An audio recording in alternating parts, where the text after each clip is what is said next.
Hello மக்களே, இன்றைக்கி நம்ம வீடியோவில் என்ன பார்க்க போகிறோன்னா, ஜனநாயகன் விசஸ் பராசக்தி ஒரே நாளில் ரிலீஸ் ஆக போகுது அப்படின்னு சொல்லி வலைபேச்சில் பல உருட்டுகள் உருட்டிருக்காங்க. அதை பற்றி தான் இன்றைக்கி நம்ம வீடியோவில் பார்க்க போகிறோம். சேனலை சப்ஸ்கிரைப் பண்ணி வீடியோக்கு ஒரு லைக் போட்டிருக்கேன். வாங்க வீடியோக்குள்ளே போகலாம். வர பொங்கலுக்கு தமிழில் இருந்து ஜனநாயகன் மற்றும் பராசக்தி படம் ரிலீஸ் ஆக போகுது. ஜனநாயகன் படம் ரிலீஸ் ஆகி அதிலிருந்து 4 நாள் கழிச்சு தான் பராசக்தி படம் ரிலீஸ் ஆகிறதா இருந்துச்சு. ஆனால் இப்போது வலைபேச்சு என்ன உருட்டுறாங்க அப்படின்னா, பராசக்தியை ப்ரீபோன் பண்ணுறாங்க. அதாவது ஜனநாயகன் வர அதே நாளில் ரிலீஸ் பண்ண போகிறாங்க அப்படின்னு சொல்லியிருக்காங்க. இதுக்கு காரணமா என்ன சொல்றாங்க அப்படின்னா, ஜனவரி 9 அன்னைக்கு ஜனநாயகன் மட்டும் வேர்ல்டு வைட் ரிலீஸ் இல்ல, பிரபாஸோட தி ராஜா சாப் படமும் அன்னைக்கு தான் ரிலீஸ்.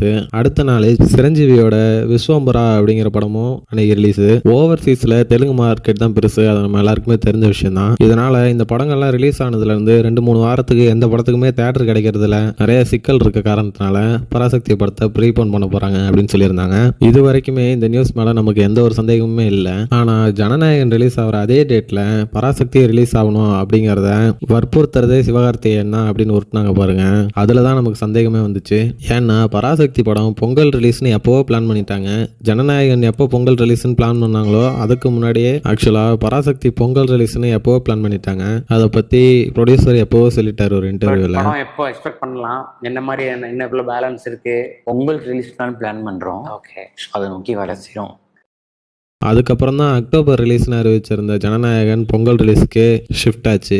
ஆக்சுவலாக ஒரே டேட்டில் ரிலீஸ் ஆகிறத சிவகார்த்திகேயன் கண்டிப்பாக விரும்பவே மாட்டார். ஏன்னா விஜய் கூட டைரெக்டாக கிளாஷ் விடுற அளவுக்கு இன்னும் சிவகார்த்திகேயன் ஃபேன் பேஸ் கிரியேட் ஆகல. இப்படி கிளாஷ் விட்டால் என்னதான் விஜய்க்கு ஆப்போசிட்டாக இருக்க மற்ற ஃபேன்ஸ் எல்லாம் சப்போர்ட் பண்ணாலும் படத்துக்கு சின்ன பாதிப்பு இருக்க தான் செய்யும். ஃபர்ஸ்ட் 1 வீக் மட்டும்தான் அதுவும். அதுக்கப்புறம் படம் நல்லா இருக்குங்கிற பட்சத்தில் ஆட்டோமேட்டிக்காக படம் நல்லாவே ஓட ஆரம்பிச்சிடும். இப்படி என்ன இருந்தாலும் கண்டிப்பாக சிவகார்த்திகேயன் விஜய் கூட கிளாஷ் விட விரும்ப மாட்டார். ஏன்னா விஜயை ஒரு அண்ணனா தான் பாக்குறாரு சிவகார்த்திகேயன். ஏன்னா கோட் படத்து மூலமா எவ்வளவு பெரிய விஷயத்த மக்களுக்கு கன்வே பண்ணாரு விஜய். அதை எந்த காலத்திலயும் சிவகார்த்திகேயன் மறக்க மாட்டாரு. இப்படிலாம் இருக்கும்போது இந்த வலை பேச்சு எப்பயுமே சிவகார்த்திகேயனை பத்தி அவதூறு பொறுப்பதே தான் அவங்களுக்கு வேலை. அவங்கள யாரெல்லாம் கவனிக்கலையோ அவங்களோட படத்தையும் அவங்களையும் மட்டம் தட்டி பேசுறதே இவங்களுக்கு வேலை. இப்படி இவங்களுக்கு சம்பந்தப்பட்ட ஆக்டர்ஸ் யாருமே இவங்க மேல சிவியர் ஆக்ஷன் எடுக்காதனாலதான் இவங்க எவ்வளவு திமிரா பண்ணிட்டு இருக்காங்க. பட் இவங்க இது மாதிரி தவறான நியூஸை ஸ்ப்ரெட் பண்றதுக்கு இவங்க என்ன பண்ணலாம் அப்படிங்கறத கமெண்ட்ல சொல்லுங்க. கவலையே பட வேணாம். இவங்க சொன்னதை வச்சு விஜய் ஃபேன்ஸ் எல்லாம் சிவகார்த்திகேயனை டார்கெட் பண்ணி அடிக்கவே ஆரம்பிச்சிட்டாங்க. சோ